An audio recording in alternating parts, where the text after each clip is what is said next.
The air in the Tennessee wilderness of 1838 was thick with the scent of pine and decay, a heavy blanket that smothered sound and suffocated the spirit.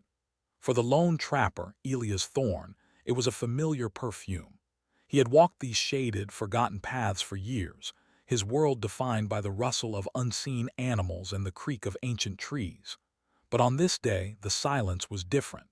It was not the patient quiet of nature, but the brittle, watchful silence of a tomb.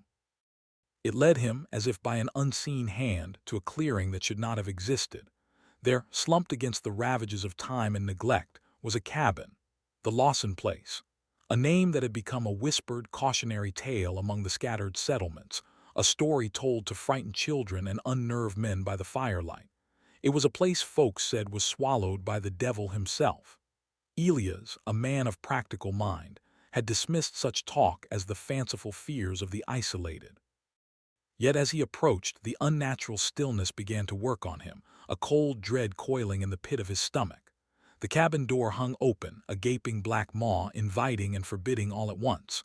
The wood was warped, the leather hinges rotted through. He called out, his voice sounding small and foolish against the oppressive quiet. No answer. He stepped across the threshold, and the world outside seemed to vanish. The interior was a portrait of macabre suspension. A thick coat of dust and cobwebs draped everything, yet the scene it preserved was one of ordinary life, frozen in a moment of horrifying interruption. A rough-hewn table was set for four. On the plates, the petrified remains of a final meal sat untouched. A child's cornhusk doll lay on the floor by a cold hearth, its button eyes staring up into the gloom with a vacant, knowing expression. It was as if the family had simply vanished, mid-meal, mid-breath. But it was the carving in the center of the wooden table that held Elias' gaze, that stopped the very beat of his heart. It was a strange, spiraling symbol, gouged deep into the timber with a desperate, frantic energy. It was a mark he had never seen before, yet it felt ancient, malevolent, a symbol of a curse made manifest. This was not a place of simple abandonment. This was a place of profound, unspeakable horror, a place forbidden by history itself. To understand the chilling silence that greeted Elias Thorne in 1838, we must rewind the clock 8 years, to the hopeful spring of 1830. This is where the story of the Lawson family truly begins, not with an ending, but with a desperate search for a new beginning. Jedediah Lawson was a man forged from the harsh earth of the old world, his face a roadmap of hardships endured, his eyes holding a flinty resolve that bordered on fanaticism. He led his small family, his wife Elara and their 2 young children, Thomas and Sarah, into the dense, untamed heart of Tennessee. They were seeking what so many others sought, a piece of land to call their own, a life free from the suffocating class structures and whispered judgments they had left behind. Elara was a stark contrast to her husband. Where he was stone, she was water, pale, quiet, with a fragility that seemed ill-suited for the brutalities of frontier life. Her eyes held a deep, lingering sadness, a shadow that even the brightest Appalachian sun could not seem to dispel. Their children, 7-year-old Thomas and 5-year-old Sarah, were products of this union of opposites. Thomas, curious and bold like his father; Sarah, watchful, silent, and prone to staring at things unseen like her mother. The parcel of land Jedediah purchased was remote, nestled in a deep valley shadowed by brooding, forest-clad hills. It was cheap, suspiciously so. The land agent in the nearest settlement, a town called Providence, had been almost too eager to sell. He made a passing comment, a piece of local folklore dismissed with a wave of his hand, that the Cherokee who had once lived there called the valley the place of whispering shadows, believing it to be a land where the veil between worlds was thin. Jedediah, a devout and rigid Christian, had scoffed at such pagan nonsense. He saw only rich soil and abundant timber. He saw a place to build a fortress for his family, a new Eden where the sins of the past could be buried and forgotten. But the Lawsons were not the first to attempt to tame this land, and as they hammered the first rough-hewn logs of their cabin into place, they were unaware that the very ground beneath their feet held a dark, patient history of its own, a history that was waiting to repeat itself. The first summer was one of relentless, back-breaking labor. Under Jedediah's demanding gaze, the forest gave way to a small, struggling homestead. A cabin rose from the earth, solid and defiant against the wilderness. A plot of land was cleared, tilled, and sown with corn and squash. From a distance, it was the very picture of pioneer grit, a testament to the indomitable spirit of man. But inside the rough walls of the Lawson home, a different reality was taking root. The isolation was absolute, a crushing weight that bore down on them day and night. The nearest neighbor was a day's ride away, the town of Providence even further. Their only company was the ceaseless chorus of the cicadas and the deep, guttural calls of things that moved in the woods after dark. It was Alara who felt the isolation most acutely. The lingering sadness she carried with her from the old world began to fester in the oppressive silence of the valley. She would stand at the cabin's single window for hours, her hands idle, her eyes fixed on the impenetrable wall of trees that encircled their small clearing. She started humming strange, discordant tunes, melodies with no beginning and no end, melodies that made Jedediah's teeth ache. He would command her to stop, his voice sharp with a mixture of anger and a deeper, unacknowledged fear. Her faith, once a quiet comfort, began to warp into something strange. She spoke of the forest not as God's creation, but as something older, something watchful and hungry. "The trees have eyes, Jedediah," she would whisper in the dead of night, her voice thin and reedy. "They watch us, they wait." He dismissed it as womanly hysteria, a product of exhaustion and loneliness. He forbade her from speaking such blasphemies, but his own sleep was not untroubled. He was plagued by nightmares, fragmented visions of the life they had fled, of a closed door and a terrible secret hidden behind it. He would wake in a cold sweat, the scent of damp earth and regret thick in his nostrils, the feeling of unforgiven sin clinging to him like a shroud. The curse of the Lawson family had not yet been given a name, but its seeds were already sown, not in the supposedly haunted soil of their new home, but in the dark, fertile ground of their own hearts and minds. The children, Thomas and Sarah, experienced the valley's oppressive atmosphere in their own ways. Thomas, driven by a boyish desire to conquer the wilderness that was his father's son, would venture to the edge of the woods, brandishing a stick like a rifle. He was determined to map the boundaries of their small kingdom, but he never went deep. He would later tell his mother that the forest had a feeling, a pressure that pushed back against him, a silent warning to go no further. He spoke of cold spots in the summer heat and of the unnerving sensation that he was being mimicked. He would whistle a tune, and from the deep shadows he would hear a faint, distorted echo, as if something was learning to copy the sounds of man. Sarah, however, did not try to push against the forest. She seemed to be in communion with it. She would spend her days near the tree line, collecting oddly shaped stones and bundles of twigs, arranging them in strange, intricate patterns on the ground. She was a silent child, but now her silence took on a new depth. She began to have conversations with an unseen companion she called the Twig Mother. Jedediah, finding her whispering to a grotesque doll she had fashioned from sticks and mud, flew into a rage. He saw the devil's work in her innocent play, a reflection of her mother's burgeoning madness. He seized the doll and cast it into the fire, ignoring Sarah's silent, terrified tears. The act of paternal discipline was meant to restore order, to reaffirm his control over his family and his land. But it did the opposite. That night, a horrifying wail echoed from the forest, a sound that was not animal nor human, a sound of pure grief and rage that seemed to shake the very foundations of their cabin. It went on for an hour, a relentless, macabre lament that frayed their nerves raw.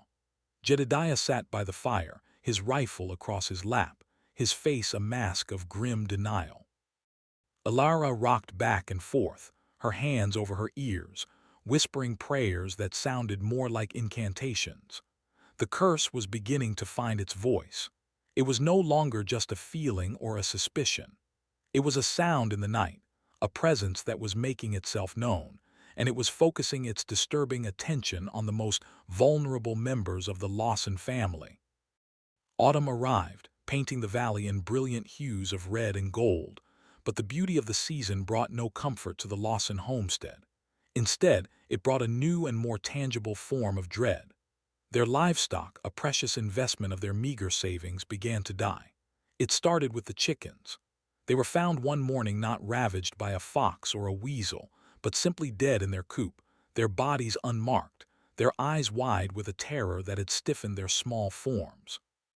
Then the family's only milk cow, a placid, healthy animal, was found dead in the field, its body bloated and strange, though the local wolves had not touched it. Jedediah inspected the carcasses with a grim intensity, searching for any sign of predator or disease. He found nothing. No TR. Axe, no bite marks, no symptoms of any known ailment. It was as if the life had simply been leached out of them. These losses were catastrophic. They represented not just a loss of food and income, but a fundamental failure in Jedediah's ability to provide and protect. His authority, already strained by the psychological pressures of their isolation, was crumbling. He grew more withdrawn, his temper becoming a volatile, unpredictable thing. He took to patrolling the perimeter of his property at all hours, his rifle a permanent extension of his arm, his eyes scanning the shadows for an enemy he could not see or name. The people of Providence, on the rare occasions Jedediah made the journey for supplies, noticed the change. He was gaunt, his eyes wild and paranoid. He spoke little, but his frantic purchases of salt and iron, materials used in folk magic to ward off evil, did not go unnoticed. Rumors began to circulate. The whispers about the Whispering Shadows Valley resurfaced, now attached to the strange, haunted man who was trying to tame it. They said the Lawson family was cursed, that Jedediah had made a deal with something dark in exchange for the land, and the debt was now coming due. The macabre tale was beginning to write itself, not just within the confines of the isolated cabin, but in the fearful imaginations of the community that kept its distance. And like all such tales, it was hungry for a horrifying conclusion. The onset of the first winter was a descent into a special kind of hell. The vibrant colors of autumn bled away, replaced by a stark, monochrome landscape of gray skies and skeletal trees. Snow fell relentlessly, burying the valley and cutting the Lawsons off from the world entirely. The cabin, once a symbol of hope and new beginnings, became a claustrophobic prison. The silence of summer was replaced by the incessant moaning of the wind as it clawed at the walls, a sound that seemed to carry voices within it, faint, sibilant whispers that slithered through the cracks in the chinking. Inside this snowbound cage, the family's fragile sanity began to unravel completely. Alara succumbed fully to her visions. She claimed a figure visited her in the twilight hours between waking and sleep, a tall, gaunt woman draped in shadow, her face obscured, whom Alara called the Pale Visitor. She said the woman would stand at the foot of her bed, silent, just watching. At other times, Alara would scream that the visitor was trying to take her breath, pressing a cold, heavy weight upon her chest.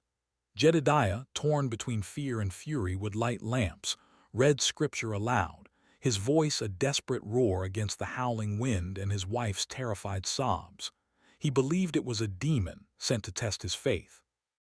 He performed his own clumsy exorcisms, splashing holy water he'd saved from their last church visit and commanding the evil spirit to leave his home. But the presence, whether real or imagined, only grew stronger. Sarah, the silent daughter, began to draw. On scraps of bark on the frosted windows, in the ash of the hearth, she would sketch the same disturbing image over and over. A crude drawing of their cabin, but with long, grasping arms reaching out from the forest, and a tall, thin figure standing beside it. When Jedediah demanded to know what she was drawing, she would only whisper, "The twig mother's friend. She's lonely." The intersection of his wife's spectral visitor and his daughter's imaginary friend sent a jolt of genuine, supernatural terror through Jedediah's pragmatic mind. The enemy was no longer just outside the walls. It was inside, communicating with his family, poisoning their minds. The isolation, the darkness, the endless, whining wind, it was all a coordinated assault. The curse was closing in. As the relentless winter dragged on, the family's food stores began to dwindle at an alarming rate. Jedediah had been a meticulous planner, calculating their needs with grim precision. Yet the salted pork vanished faster than it should have, The sacks of cornmeal seemed to lighten overnight. At first he blamed rats, setting traps with a furious determination. But the traps remained empty, sprung by nothing, while the phantom theft continued. His paranoia, already simmering, boiled over. He began to suspect his own family. He accused Alara of squandering their provisions, of feeding some unseen thing that lurked outside their door. He would measure the flour in the morning and again at night, his eyes burning with suspicion at any discrepancy. The home, already a crucible of fear, was now poisoned with distrust. Thomas, desperate for his father's approval and starved for something other than the tense silence of the cabin, tried to help. He fashioned snares from sinew and wood, venturing into the snow-choked forest to catch rabbits or squirrels. One afternoon he returned not with game but with a strange discovery. In a small, sheltered glen not far from the cabin, he found a circle of stones. They were not natural formations. They were deliberately placed, ancient and covered in moss. In the center of the circle was a flat rock, and on it Thomas found the desiccated remains of a small bird, its wings spread as if in sacrifice. He also found something else, half buried in the snow, a small, crudely carved wooden effigy, almost identical to the twig-mother doll his father had burned months earlier. He knew, with a child's instinct, that this was a place of significance. He brought the effigy back to the cabin, thinking it a curious prize. The reaction was explosive. When Jedediah saw it, his face went white with a fury that was almost inhuman. He snatched the carving from his son's hand, not with the anger of a father disciplining a child, but with the terror of a man confronting a holy relic of some dark, opposing faith. He didn't burn this one. He took it outside and smashed it to splinters with the back of his axe, screaming scripture into the unforgiving winter sky. He had forbidden the devil's idols from his home, yet here they were, regenerating, reappearing, mocking his authority and his faith. The forbidden history of this land was beginning to bleed into the present, and Jedediah was realizing with horrifying clarity that he was not the master of this valley. He was its prisoner. The breaking of the effigy was a turning point. It was as if Jedediah's violent act of defiance had been interpreted as a declaration of war by whatever unseen presence occupied the valley. The subtle, psychological torments escalated into something more direct, more physical. That very night, a barrage of stones rained down upon the roof of their cabin. It wasn't the scattered fall of loose rocks from a cliff face. It was a rhythmic, deliberate pelting that lasted for hours. Jedediah burst outside, rifle in hand, screaming threats into the pitch-black, snow-filled night. He saw nothing. The instant he stepped into the clearing, the assault would cease. The moment he retreated back inside, it would begin again. It was a calculated, intelligent harassment designed to shatter their nerves and leave them sleepless and terrified. Inside, Alara descended deeper into her own world. She no longer spoke of the pale visitor. She now addressed it directly, her conversations a one-sided stream of pleas and bargains whispered to an empty corner of the room. She began to neglect herself entirely, her hair becoming a matted mess, her clothes stained and tattered. She would often be found tracing patterns on the floor with her finger, patterns that looked disturbingly like the spiraling symbol Elia's thorn would later find carved into their table. She was mapping something, charting a course through her own fractured reality. Thomas, caught between a terrifying mother and a terrifying father, retreated into a shell of silent obedience. But the fear manifested in other ways. He developed a nervous tic, a constant, violent twitching of his eye, and he began to walk in his sleep. Jedediah would find him in the dead of night, standing by the cabin door, his hand on the latch, muttering unintelligibly. When woken, he would have no memory of it, only a profound and chilling sense of dread, as if some part of him was trying to flee while the rest of him was forced to stay. The Lawson family was no longer a cohesive unit battling an external threat. They were four isolated individuals, each trapped in a private, escalating nightmare, all under one roof. The curse wasn't just knocking at the door anymore. It had been invited inside. With the first thaw of spring in 1831, a fragile, desperate hope returned to the Lawson homestead. The snow receded, revealing a world reborn in shades of green. The oppressive confinement of the winter months was over. Surely, Jedediah thought, the light and warmth of the sun would banish the shadows that had taken root in his home and in the minds of his family. He threw himself into the work of the new season with a frantic energy, clearing more land, repairing the damages of the winter storms, forcing a structure of normalcy onto their lives. He forbade any talk of visitors or whispers or things that happened in the night. He declared that a new chapter was beginning, that God had tested them and found them worthy. But the land had other ideas. When Jedediah tilled the soil for the new crop, his plow struck something hard. Expecting a rock, he dug around it, his frustration mounting. What he unearthed was not a stone. It was a collection of human bones. They were old, brittle, and stained the color of the earth. It was a crude, shallow grave containing the remains of at least 3 individuals. And among the bones, he found artifacts that made the blood run cold in his veins. Rusted iron shackles, not unlike those used for prisoners or slaves. But most disturbing of all was a small, flat stone, on which was carved the very same spiraling symbol his wife had been tracing on the floor. The discovery was a horrifying revelation. They were not the first to suffer here. This land, this beautiful, sun-dappled valley, had been the site of some previous forgotten tragedy, a crime, a place of bondage and death. He realized with a sickening certainty that he had not built his home on virgin soil. He had built it on top of a grave. Jedediah did what he thought was the only thing he could do. He told no one. He gathered the bones and the artifacts under the cover of darkness, carried them deep into the woods, and reburied them, saying a frantic, terrified prayer over the disturbed earth. He believed he was burying the past, protecting his family from a history that did not belong to them. But all he had truly done was confirm the terrible truth. The curse in this valley was real. It was patient, and it was still hungry. The reburial of the bones did not bring peace. It did the opposite.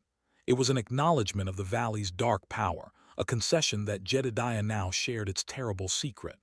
The entity or memory or whatever it was that haunted the land now seemed to focus its attention on him. He had been the skeptic, the denier. Now he was made the primary victim. The psychological games of the winter evolved. He began to experience auditory hallucinations with terrifying clarity. While working in the fields, he would hear his wife, Ilara, screaming for him from the cabin, a sound of pure agony. He would drop his tools and sprint back, bursting through the door to find her sitting calmly, humming her tuneless melodies with no knowledge of any scream. At other times, he would hear the faint, happy laughter of his children, only to find them staring blankly at the wall, their faces devoid of any emotion. The most disturbing trick was the voice. It was his own voice, seeming to come from just over his shoulder, whispering his deepest, most secret fears. It spoke of his past, of the reasons he had fled his homeland. It whispered of the sin he carried, the one he had never confessed to another living soul. It told him he was a fraud, a hypocrite, and that this land knew it and would judge him for it. His faith, once his shield and sword, began to fail him. His prayers felt hollow, unheard. He felt an immense, crushing guilt, not just for his past transgressions, but for bringing his family to this forsaken place.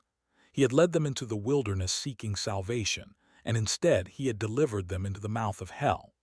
This internal torment manifested as an increased, almost tyrannical control over his family. He forbade them from leaving his sight.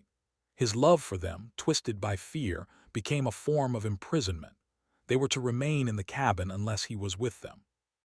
The fortress he had built to protect them from the world had now become their cage, and he, their warden.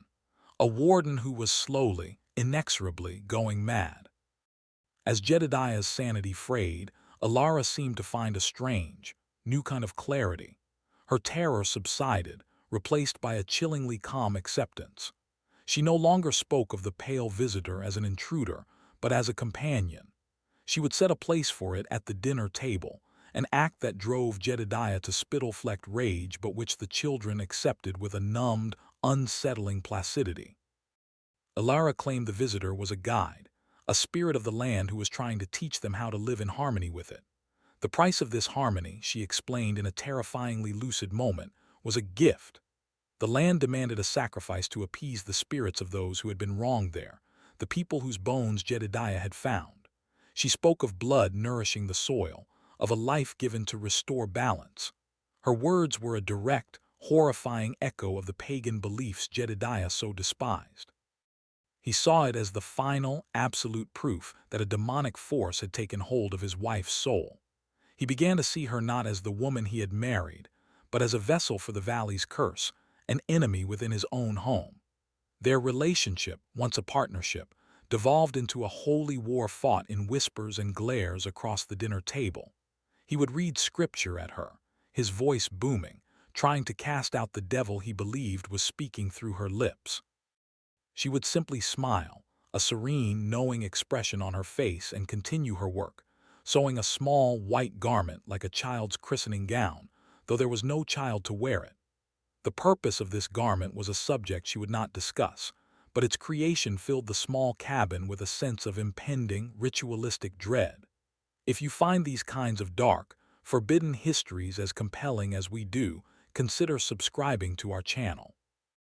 We are dedicated to uncovering the stories that have been deliberately buried, because the truth of what happened next to the Lawson family is far more macabre than any local legend, and it deserves to be remembered. The children were the silent casualties in their parents' spiritual war. Holmes, once an adventurous boy, became a ghost in his own home.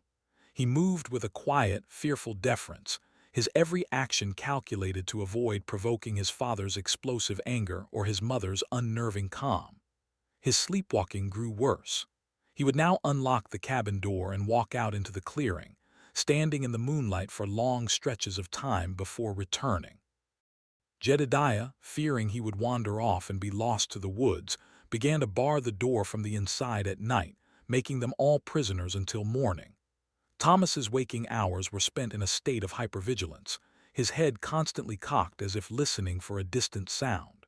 He told Sarah that he could hear singing coming from the ground beneath the cabin, a low, mournful chant. Sarah, in her own way, was also changing. Her communication with the Twig Mother had ceased, but she had developed a new, disturbing habit. She began to collect insects, spiders, beetles, moths, and arrange them in spirals on the floor of the cabin. When her mother asked what she was doing, she would reply with a single, chilling word: waiting. Her drawings also grew more detailed, more horrifying. She no longer drew the cabin from the outside. Her new perspective was from above, looking down, as if she were floating near the ceiling. She drew her family as small stick figures inside the cabin's layout. Her father was a figure of frantic, angry motion. Her mother, a still, serene presence. And herself and her brother, two small figures lying unnaturally still in their beds. These drawings were her diary, a visual record of the family's psychological decay. Jedediah, upon discovering a drawing of the family lying side by side in the field, with a tall, shadowy figure standing over them, finally broke. He saw it as a prophecy, a vision of their doom delivered through the hand of his own innocent daughter. He did not punish her. The sight filled him not with rage, but with a profound and utter despair. He was losing. The battle for his family's souls was already lost. Desperate and broken, Jedediah Lawson did something he had never done before. He swallowed his pride and sought help. Leaving his family locked in the cabin, he made the long journey to Providence, not for supplies but for spiritual counsel. He sought out the town's preacher, Reverend Miller, a man whose sermons he had attended only a handful of times. In the quiet, dusty confines of the small church, Jedediah, a man of stoic, iron self-reliance, confessed everything. He spoke of the voices, the dying livestock, the specter haunting his wife, the bones in the field, the carved symbol. He laid bare the entire terrifying ordeal, his voice cracking, his hands trembling. He expected shock, perhaps disbelief. Instead, he was met with a grave, knowing sadness. Reverend Miller listened patiently, his face etched with concern. When Jedediah finished, the preacher sighed and told him a story that was not in any Bible. He spoke of the family who had owned the land before the Lawsons some 20 years prior. They were the Carters. They too had been newcomers and they had kept to themselves. But their endeavor had ended in a horrifying, unsolved mystery. The entire family, A husband, a wife, and a young son had vanished without a trace. A search party had found their cabin much as Elias Thorne would later find the Lawsons, abandoned with a meal on the table. The local authorities at the time, lacking any evidence of foul play, had concluded they had simply moved on, perhaps chased off by natives or lured west by the promise of gold. But there were darker rumors. Rumors of strange rituals, of an unhealthy obsession with local folk magic, and of a spiraling symbol the father was known to carve on trees. The Reverend then told Jedediah the most chilling part. Mr. Carter had been a blacksmith, and it was said he had owned 3 slaves, whose presence he kept secret from the town. They too had vanished with the family, their fate completely unknown. The bones Jedediah had found, the shackles, it was the horrifying, unofficial grave of these forgotten souls. The curse of the valley suddenly had a name and a history. It was a legacy of violence and injustice, a stain on the land that could not be washed away. Reverend Miller's advice was stark and unequivocal. Leave. He told Jedediah that some places are wounded, that the pain of past events can soak into the soil itself. He argued that no amount of faith or prayer could cleanse a land so thoroughly desecrated by human cruelty. He urged Jedediah to abandon the homestead, to cut his losses, and take his family away before the valley claimed them as it had the Carters. The preacher saw the situation not as a demonic possession in the classical sense, but as a kind of spiritual poison emanating from the land itself, infecting the minds of those who lived there, preying on their weaknesses, their fears, their hidden sins. He believed the entities Alara and the children were seeing were not demons from hell, but echoes, tormented psychic remnants of the murdered slaves, forever bound to the place of their demise. This explanation should have offered Jedediah a path to salvation, a tangible, practical solution. Run. But his mind, warped by months of psychological torment and steeped in rigid pride, could not accept it. To leave would be to admit defeat. It would be a confession that he had failed, that he had led his family into ruin. His entire identity was built on the foundation of his unyielding will, his ability to bend the world to his design. Fleeing was the act of a coward. Moreover, a darker, more insidious thought took root in his mind. Perhaps this was his divine trial. Perhaps God had not abandoned him, but had chosen him specifically to confront this evil, to be the one to finally sanctify this unhallowed ground. He saw a path to redemption. If he could defeat the darkness in the valley, he could perhaps atone for the darkness in his own past. He left the church with a renewed but terrifying sense of purpose. He thanked the Reverend for his counsel, but in his heart he had rejected it entirely. He would not run. He would fight. He was no longer just a farmer protecting his family. He was a holy warrior, a crusader on the verge of a final, apocalyptic battle. It was a decision that sealed his family's macabre fate. When Jedediah returned to the cabin, it was with the wild-eyed fervor of a zealot. He was no longer just the head of the household. He was its self-appointed exorcist. He saw the influence of the valley's dark spirit in every corner of their lives, and he set about trying to purge it with a terrifying blend of Christian ritual and his own desperate inventions. He spent hours carving crosses into the cabin walls, on the doorposts, on the floorboards, until the interior looked like a besieged fortress. He created a holy circle of salt around the entire cabin, forbidding anyone from stepping across it after sundown. This act further isolated them, turning their small yard into an open-air prison. His attempts to cure his family were even more disturbing. He would force Alara to drink salted water, believing it would drive the demon from her body. She would comply with her now customary serene detachment, which only fueled his conviction that the real Alara was trapped inside. He would subject the children to long, rambling prayer sessions, demanding they confess any sinful thoughts, his questions becoming increasingly paranoid and bizarre. He asked them if they heard the whispers, if the shadows spoke to them, if they had invited the evil in. The children, terrified and confused, would say whatever they thought he wanted to hear, inadvertently feeding his delusions, confirming his fears, and tightening the spiral of his madness. The family meals, once a cornerstone of their life, became tense, terrifying rituals. Jedediah would inspect every bite of food, convinced the entity was trying to poison them through the very sustenance the cursed land provided. He began to subsist almost entirely on dried meat he had brought from town, while his family grew gaunt and pale on the meager, untainted rations he allowed them. The man who had set out to protect his family was now their greatest tormentor. The curse no longer needed to whisper from the woods or knock on the door. It had found its perfect vessel, its willing executioner, in the form of Jedediah Lawson himself. He was fighting a holy war, but his enemy was a phantom, and his crusade was destroying the very people he sought to save. The summer of 1831 bled into a tense, watchful autumn. Jedediah's holy war had reached a fever pitch. He had taken to sleeping with his heavy family Bible clutched to his chest, believing it was a shield against the nocturnal visitations that continued to plague their home. The interior of the cabin was a claustrophobic shrine to his paranoia, with crude crosses and scripture verses scrawled on every available surface. But his rituals and protections were having no effect. The sense of a watchful, malevolent presence was stronger than ever. The climax of his descent began with a dream, or a vision, so vivid and horrifying that it blurred the line between reality and nightmare. In this vision, he saw the source of the curse. It was not just the buried bones or the memory of the Carter family. It was a physical object, a focal point for the evil that saturated the valley. He saw it buried beneath the hearthstone of their own cabin, the very heart of their home. He became convinced that the Carters, in their dabbling with dark folk magic, had buried some kind of cursed talisman there, an anchor that bound the tormented spirits to the land. Upon waking, slick with sweat and his heart hammering, he did not question the vision. He accepted it as a divine revelation. He was being shown the path to victory. With a manic strength, he began to tear apart the RTH.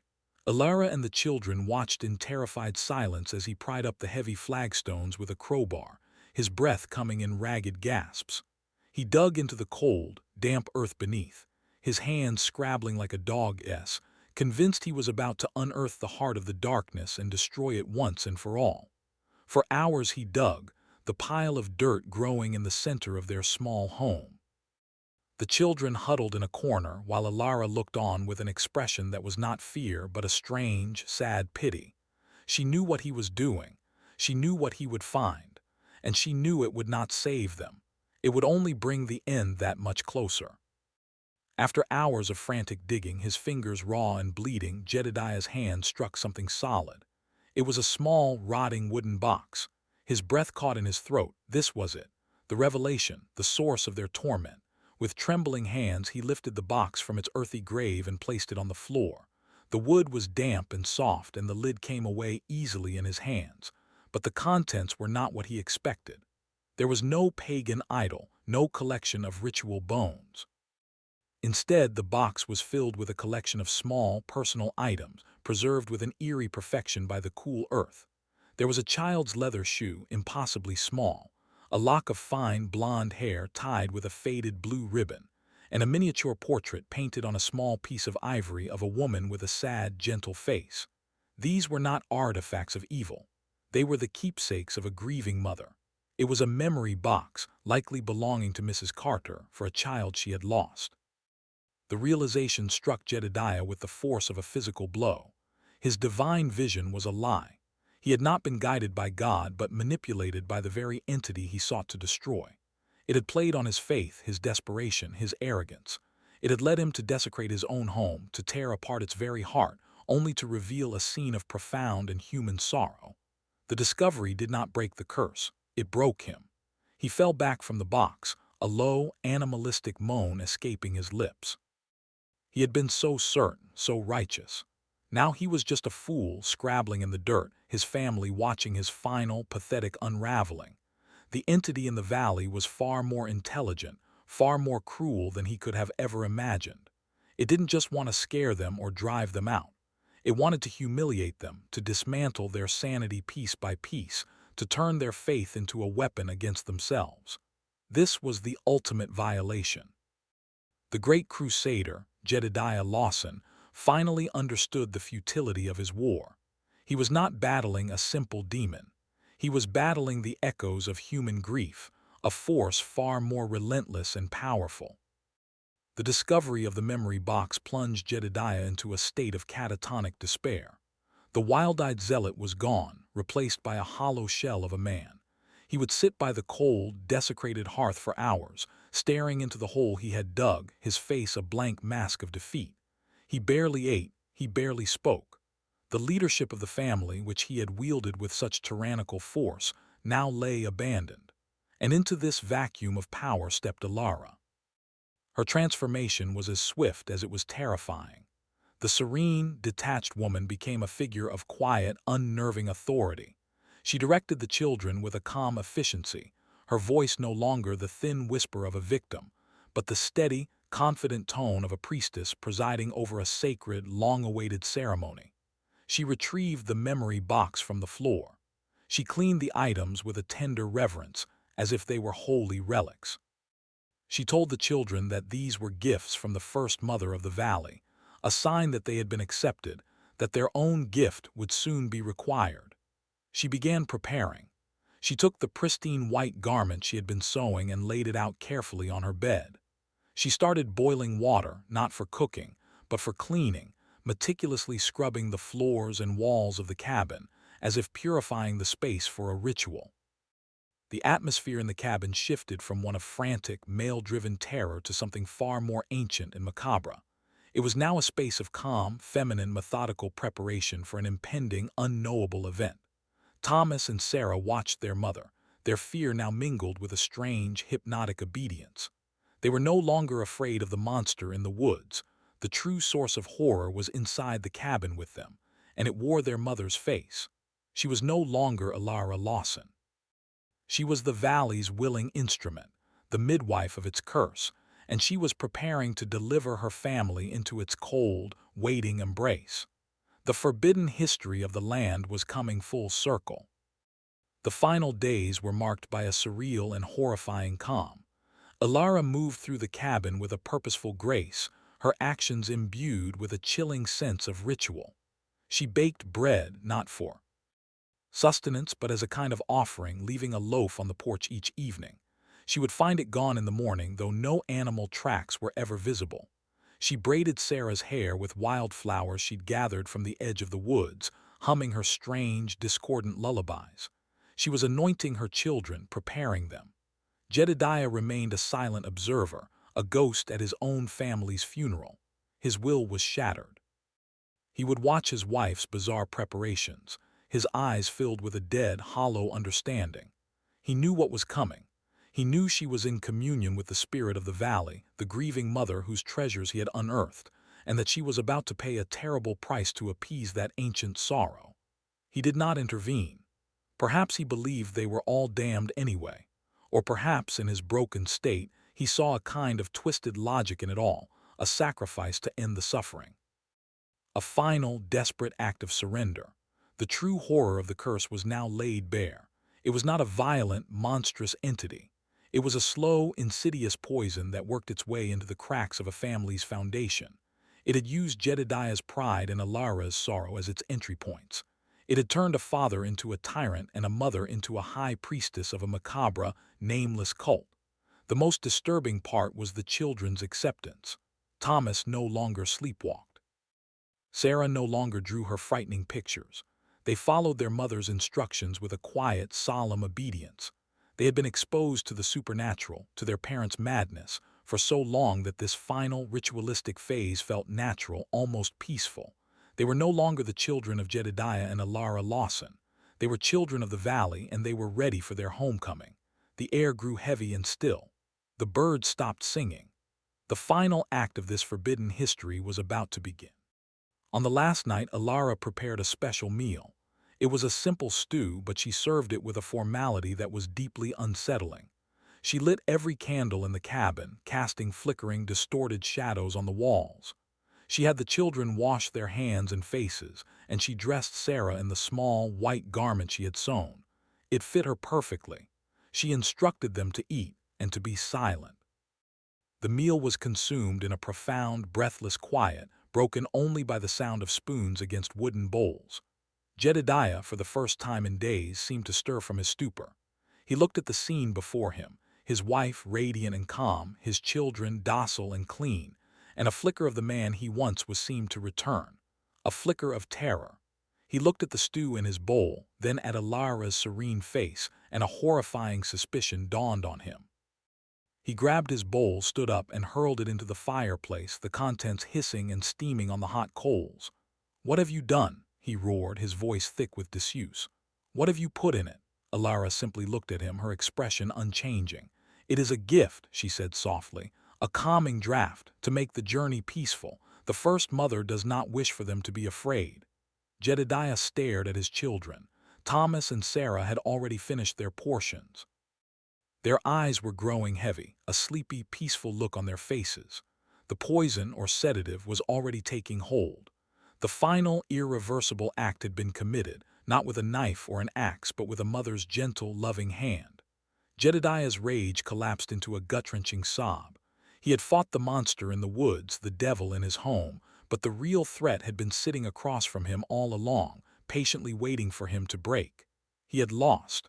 The valley had won. He lunged not at Alara, but towards his children, trying to shake them awake, his cries desperate and useless.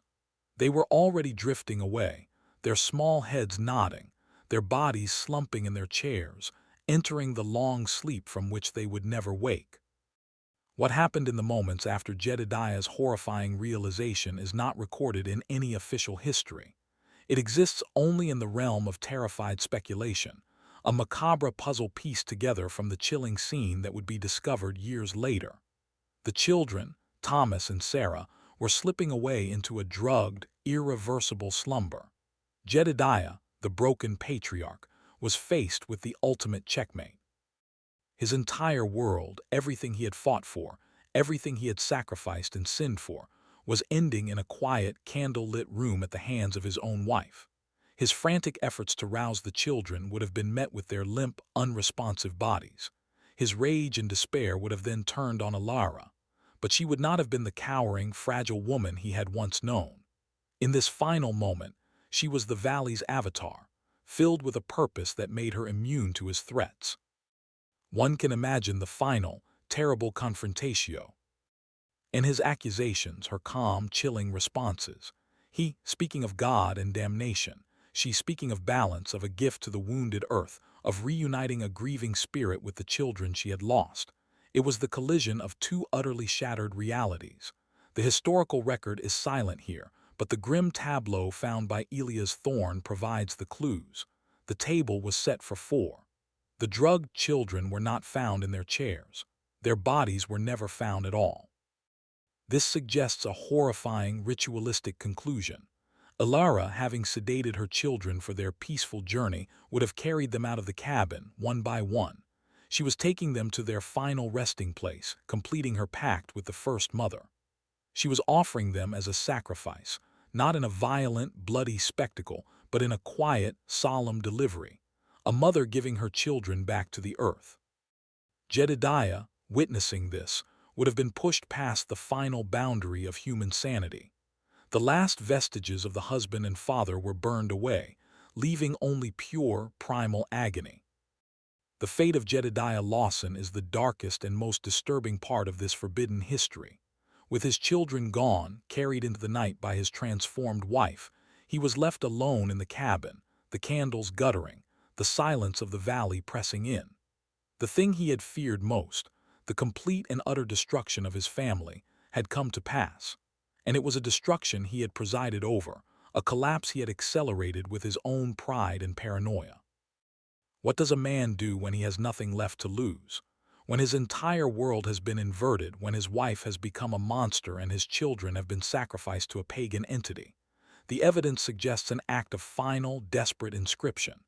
Elias Thorne found the table, the petrified food, the unsettlingly normal scene, and in its center he found the symbol, the spiraling mark, gouged deep into the wood. The carving was not neat. It was frantic, vicious, dug into the table with what was likely the point of a hunting knife, held in a fist tight with rage and grief. This was Jedediah's final testament. But what did it mean? Was he carving the symbol of the curse that had destroyed him, as a warning to whoever might find this place?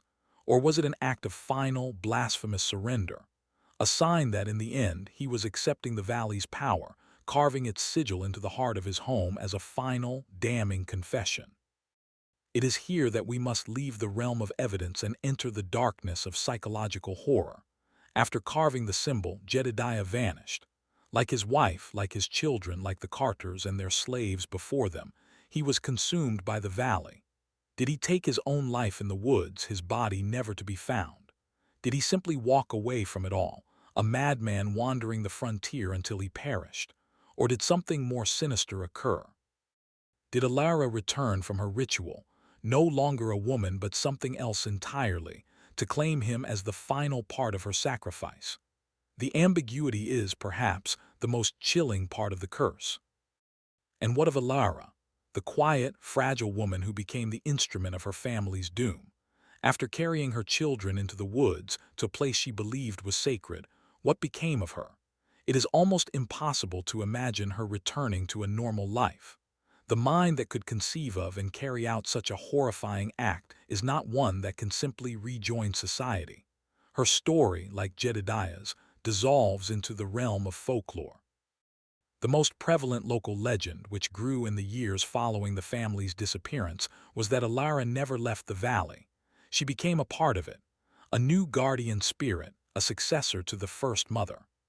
They called her the Woman of the Woods, a ghostly figure seen flitting between the trees at twilight, her form indistinct, her voice a low, humming moan on the wind. Trappers and hunters who ventured too close to the old Lawson place would report a sudden, inexplicable sense of profound sadness washing over them, a feeling of maternal grief so powerful it would bring them to their knees. They would find small, intricate arrangements of twigs and stones, similar to the ones young Sarah used to make. They would hear a woman's voice, humming a tuneless, discordant lullaby. Whether this is mere campfire superstition or the genuine psychic echo of a terrible tragedy is impossible to say, but it speaks to the powerful, enduring legacy of the horror that transpired. Alara Lawson, in her madness, achieved a kind of terrifying immortality. She became the very thing she had once feared, a ghost story, a name whispered to keep people away from the wounded, hungry land she now claimed as her own. The valley was not cleansed by her sacrifice. It was simply given a new name, a new face for its ancient, insatiable sorrow. The curse of the Lawson family did not end, it merely evolved, and for those who believe such things, it waits patiently for the next family foolish enough to believe they can tame it. The aftermath of the Lawson family's disappearance was one of quiet, fearful avoidance. For several years, no one ventured into the valley. The story, as told by Reverend Miller and embellished by the townsfolk of Providence, became a potent local legend. The Lawson homestead was considered tainted ground, a place where the veil between the living and the dead had been irrevocably torn. It was a physical manifestation of a spiritual wound, and the community instinctively knew to stay away, to let nature reclaim the site of the tragedy. This is why it took so long for anyone to discover the truth. It wasn't until 1838, a full 7 years after the final, horrifying night, that the trapper Elias Thorne, a man either brave enough or foolish enough to ignore the local warnings, stumbled upon the cabin. The scene he discovered, the preserved final meal, the child's doll, the macabre carving, was a perfect time capsule of horror. Thorne, deeply disturbed by what he had seen, made the journey to Providence to report his findings. He spoke to the town sheriff, a man named Cutler, expecting him to mount an investigation, to finally bring closure to the long cold case of the vanished family. But Cutler's reaction was strangely muted. He listened to Thorne's story with a weary resignation, his eyes showing not surprise but a deep-seated reluctance. He took Thorne's statement, but he made it clear that no official party would be sent to the Lawson place. He declared it a waste of resources to investigate a family that had been gone for the better part of a decade. He officially closed the case, listing the Lawsons as having moved on. This official inaction is, in itself, deeply suspicious. It speaks to a concerted effort to suppress the story, to let the macabre truth lie buried with the family. History is filled with uncomfortable truths, and the story of the Lawson family was one that the fledgling community of Providence wanted to forget. It was a story that revealed the deep anxieties of frontier life, the fear of isolation, the fragility of the human mind, and the terrifying possibility that the new world they were trying to build was just as haunted as the old one they had left behind. The sheriff's refusal to investigate raises a disturbing question. Was this simple bureaucratic indifference, or was it something more?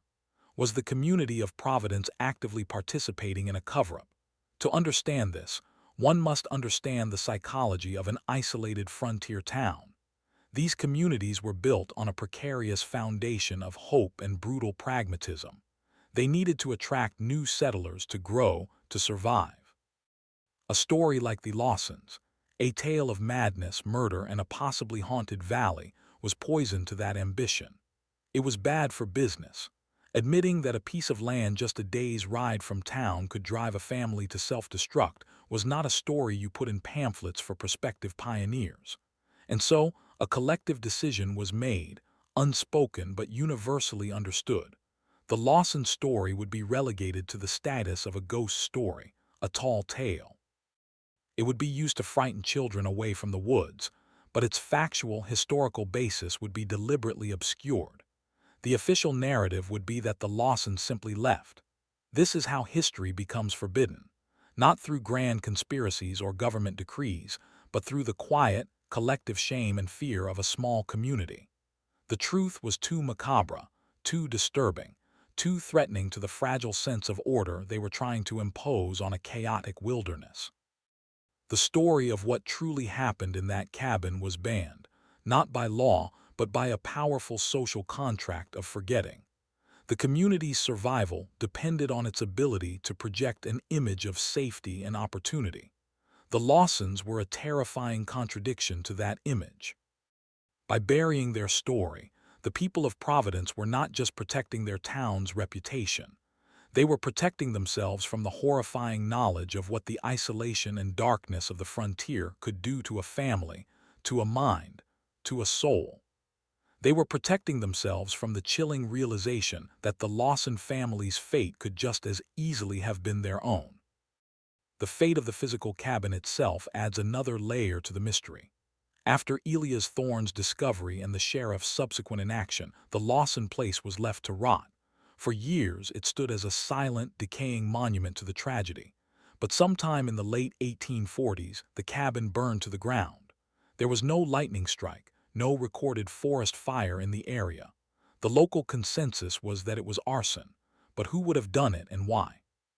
Some believe it was a group of concerned citizens from Providence, men who finally decided to erase the blight from their vicinity, to destroy the physical reminder of the story.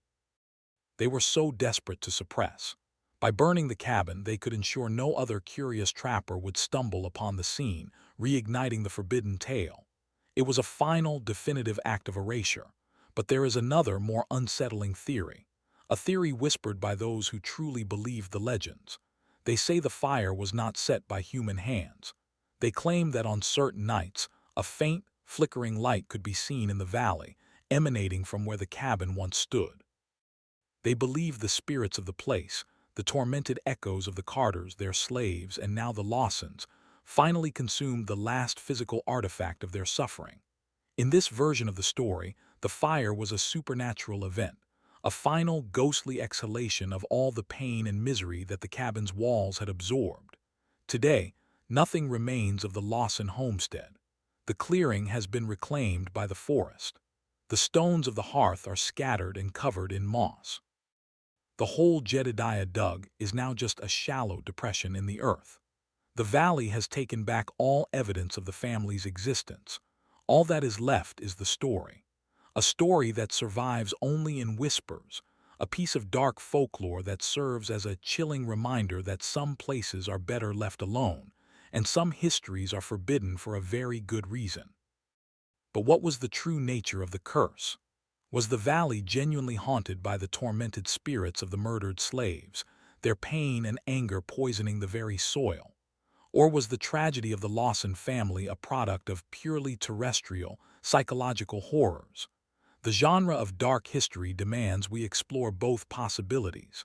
The argument for a supernatural explanation is compelling.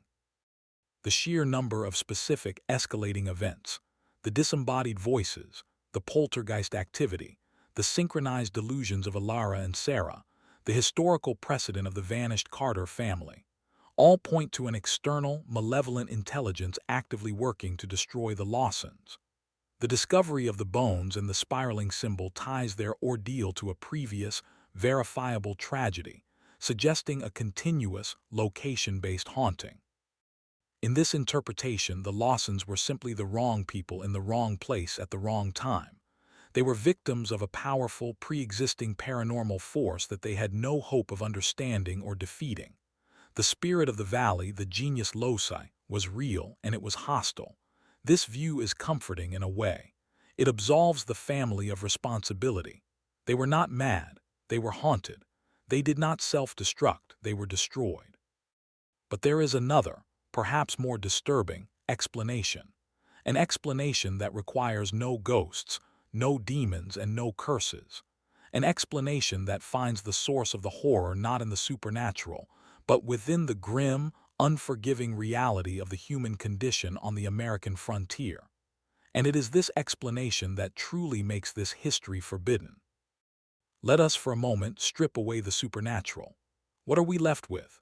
We have a family, already under immense psychological strain from a secret, traumatic past, subjecting themselves to extreme isolation.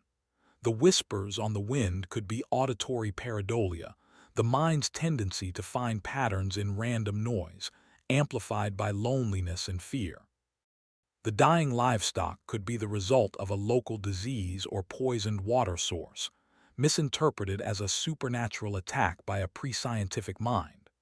Alara's pale visitor and her descent into delusion bear a striking resemblance to postpartum psychosis or schizophrenia, conditions that would have been completely misunderstood in 1830 and seen as demonic possession. Her belief that the land required a sacrifice could be a complex, faith-based delusion, a way for her fractured mind to make sense of her overwhelming despair. Jedediah's paranoia, his visions, his violent mood swings, these are classic symptoms of a man crumbling under immense pressure, his rigid religious worldview providing the framework for his descent into madness. The children, caught between two mentally ill parents in a terrifyingly isolated environment, would have developed their own coping mechanisms, imaginary friends, sleepwalking, and a retreat into silence. The story of the Carters, told to Jedediah by the Reverend, could have acted as a powerful suggestion, planting the seeds of a narrative that his deteriorating mind then cultivated into a full-blown supernatural ordeal. In this light, the curse was not in the valley. The curse was a perfect storm of untreated mental illness, extreme environmental stress, malnutrition, and the powerful distorting force of religious fanaticism. This explanation is, in many ways, far more horrifying than any ghost story, because it suggests that the monster was not in the woods. The monster was them. And the macabre truth is that any family under the right or wrong set of circumstances could become the law. Sons. The spiraling symbol is the linchpin of the entire mystery. It is the one element that bridges the supernatural and the psychological, the past and the present. It was carved by the Carters. It was found on a stone in the slave grave. It was traced by a delusional Alara, and it was gouged into the table by a broken Jedediah. What was it? Where did it come from? Official historical records provide no easy answer. But if we dig deeper into the more obscure, often forbidden corners of history, a possible and truly disturbing connection emerges. The symbol bears a striking resemblance to certain sigils used by pre-Christian, pagan sects in the remote, mountainous regions of Europe, the very same regions from which families like the Lawsons often emigrated. These were not devil-worshipping cults, but rather folk traditions, often centered around nature, animism, and the belief that certain powerful spirits resided in the land. They believed that these spirits demanded respect and sometimes appeasement, a sacrifice. Is it possible the Lawsons or the Carters before them brought this belief system with them? It would have been a curse of cultural memory, a deeply ingrained folk belief that lay dormant, suppressed by generations of harsh, orthodox Christianity. When confronted with the extreme pressures of the American wilderness, the isolation, the fear, the inexplicable hardships, this ancient, primal belief system could have resurfaced. A psychological throwback. Jedediah's fervent Christianity would have been his conscious mind's desperate attempt to fight off the resurgence of these pagan ideas bubbling up from his own subconscious, ideas perhaps awakened by his wife's deteriorating mental state. He saw the devil in her actions because his own soul was terrified of the old gods his ancestors had once worshipped. The symbol, then, was not a curse from the land. It was a curse from their own bloodline, a forbidden history they carried within them. The valley did not infect them with its spirit. It simply created the perfect conditions for their own buried spirits to emerge. This theory reframes the entire narrative in a profoundly macabre way. The tragedy was not a haunting, but an atavistic resurgence of a suppressed faith. Ilara, in her broken mental state, did not commune with the ghosts of murdered slaves. She reconnected with the ancient, pagan Earth Mother archetype from her own cultural heritage. Her sacrifice of her children was not an act of madness, but a horrifically distorted act of religious devotion, an offering to a deity her conscious mind didn't even know she believed in. Jedediah's holy war was not against a demon, but against his own heritage, his own blood. His final act of carving the symbol into the table was his ultimate surrender. It was the moment the Christian crusader died, and the son of the old world, the world of spirits and blood sacrifice, was reborn just moments before his own end. This explains the cyclical nature of the tragedy. The Carters, perhaps from a similar background, succumbed to the same psychological pressures and reenacted a similar ancient drama. The valley itself was not inherently evil, it was simply a crucible. A wild, untamed place that stripped away the thin veneer of civilization and modern religion, exposing the raw, primal beliefs that lay beneath. It was a place that forced people to confront the oldest and darkest parts of their own humanity. The truth that the community of Providence was so desperate to bury was not that a piece of land was haunted. The forbidden truth was that the civilized Christian settlers they were inviting to their new Eden were carrying the seeds of pagan savagery within their own souls. They were all just one bad harvest, one harsh winter, one personal tragedy away from becoming the Lawsons themselves. The American dream, they feared, was built on a foundation that could crack at any moment, revealing a nightmare of ancient, European blood and belief. If this psychological and anthropological interpretation is true, it makes the story of the Lawson family not just a local ghost story, but a chilling allegory for the entire American frontier experience. The vast, empty wilderness of the New World was seen as a blank slate, a place to escape the sins and traditions of the Old World. But you cannot escape what you carry inside you. The settlers brought their ghosts with them, their unresolved traumas, their suppressed beliefs, their ancestral memories. These inner demons found fertile ground in the isolation and hardship of frontier life. The forests were not haunted by Native American spirits, as so many legends claim. They were haunted by the anxieties and pathologies of the Europeans who were trying to conquer them. The macabre tale of the Lawson family is a stark reminder that you can change your location, but you cannot change your nature. The curse they encountered was the curse of their own unexamined Tory, the dark baggage of their lineage. This is a truth that is often deliberately ignored in the triumphant, heroic narrative of westward expansion. We prefer the stories of brave pioneers overcoming hardship through grit and faith. We do not like to dwell on the stories of those who were broken by it, of those whose faith curdled into fanaticism, of those whose minds snapped under the immense, silent pressure of the wilderness. The Lawson family represents this darker, forbidden side of the pioneer story. Their tale was banned and suppressed not just because it was frightening, but because it was a profound indictment of the entire project. It suggested that the wilderness did not just challenge the body, it waged a relentless war on the soul. And sometimes, the wilderness won. The history of American settlement is littered with the unmarked graves of families like the Lawsons, their stories lost to time or deliberately erased, their suffering dismissed as an unfortunate but necessary cost of progress. This exploration of the Lawson family's dark and forbidden history forces us to confront the nature of belief itself. What is a curse? Is it an external force, a malevolent energy that attaches itself to a place or a person? Or is it a self-fulfilling prophecy, a narrative of fear that we impose upon ourselves and our circumstances?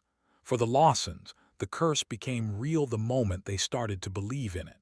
Jedediah's belief in demons allowed him to see them everywhere. Alara's belief in a guiding spirit allowed her to justify the unjustifiable.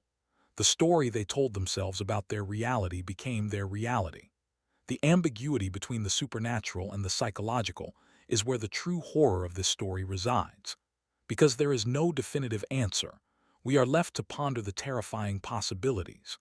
Was Jedediah a righteous man tormented by a literal demon, or was he a mentally ill man whose faith provided the language for his madness?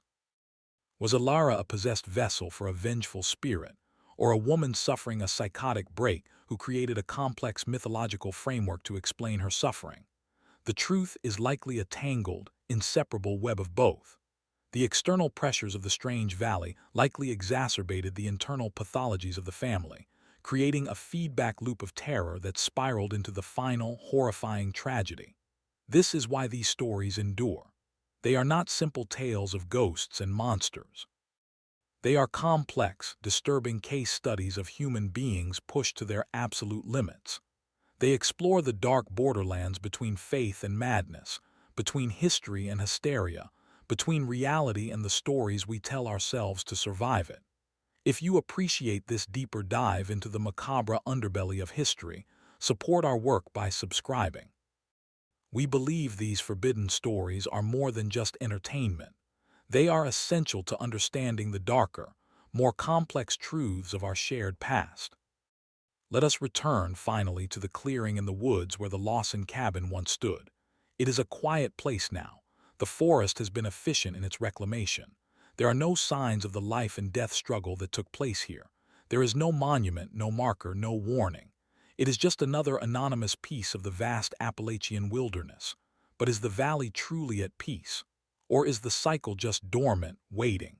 The historical record ends with the fire that consumed the cabin. But folklore, as it so often does, insists on writing a final chapter. Throughout the 20th century, as the surrounding areas became more populated, occasional reports would surface from hunters or hikers who had strayed off the beaten path and into the valley. They would speak of a sudden, unnatural cold, a feeling of being watched, and an overwhelming sense of inexplicable sadness. Some have even reported finding strange, spiral patterns drawn in the dirt, or hearing the faint sound of a woman humming a strange, mournful tune. Most dismiss these as the products of an overactive imagination, primed by the lingering local legends. But can we be so sure?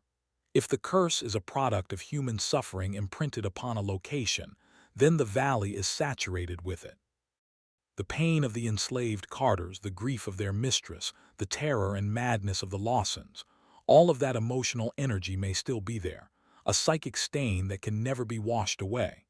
Perhaps the valley is a trap, not a physical one but a psychological one, a place that amplifies the darkness that people bring into it, reflecting their own fears and sins back at them until it destroys them.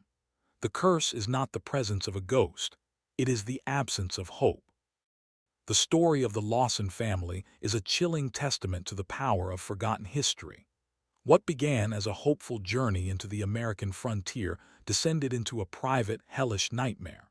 They were a family undone by a combination of forces, both internal and external: the crushing weight of isolation, the slow poison of untreated mental illness, the unyielding pressures of religious fanaticism, and the dark, historical baggage they carried within their own bloodline. Whether you choose to believe in a supernatural curse or a psychological breakdown, the outcome remains the same. A family was erased, their story deliberately suppressed, their tragedy converted into a cautionary whisper. The most macabre element of all is the silence that followed. The community's quiet conspiracy of forgetting, the sheriff's willful inaction, the eventual destruction of the cabin, all were attempts to bury a truth that was simply too uncomfortable to face. A truth about the fragility of the human mind and the terrifying cost of the American dream. The Lawsons were not just a cursed family, they were an inconvenient truth. Their story serves as a stark warning that the past is never truly dead. It lies dormant, waiting in the soil, in our blood, in the stories we refuse to tell. It waits for the right conditions, the right people, the right moment of weakness to rise again and demand its due. The valley where the Lawsons met their end is still out there, its name changed on modern maps, its history all but erased. But the trees remember, the stones remember, and the silence remembers. A silence that holds the echoes of screams, of prayers, of a final, horrifying act of forbidden history. In the end, we are left with more questions than answers. The mystery of the Lawson family is a cold case that can never be solved, a historical wound that can never truly heal. It has transcended fact and become a modern myth, a potent piece of American Gothic folklore. The story lingers in the imagination precisely because of its terrifying ambiguity. It forces us to look into the abyss, and the abyss stares back, wearing the face of a desperate pioneer, a delusional mother, a silent, watchful child. What truly happened on that final night in 1831 inside that lonely cabin? What became of the bodies of Alara, Thomas, and Sarah? Where did Jedediah go? We will never know for certain. Their secrets were consumed by the forest, by fire, and by the deliberate act of historical forgetting.